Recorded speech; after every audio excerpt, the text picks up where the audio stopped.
Tak, Honda Dylan po niekolikáté. Vypustil som motorový olej. Toto nám vypadlo. Čo to asi bude? No akože filtračné sitko motorového oleja. Toto malo filtrovať a tesniť. Takže ani to netesnilo, ani to nefiltrovalo. Nefiltrovalo to preto, lebo to netesnilo. Takže toto je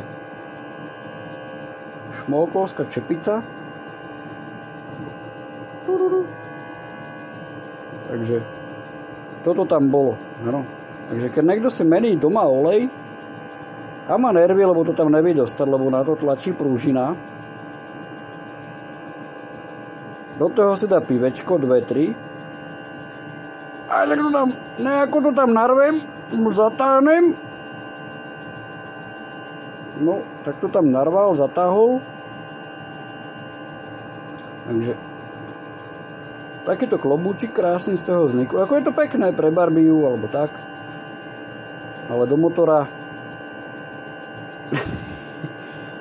No však dobre, tak na barčen sa vozíte, chlapci, tak robte si to doma, robte si to ako uznáte za vhodné.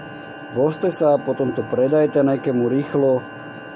Pravidelne servisované, menený olej, Motul 3268, najlepší, najkvalitnejší Motul si kúpim, lebo chcem byť pretekár, tak tam dám Motul. Ale sítko v mojem Dylanovi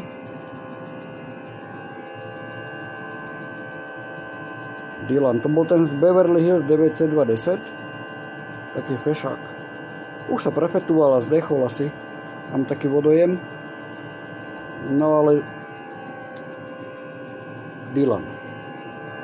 Dylan je legenda.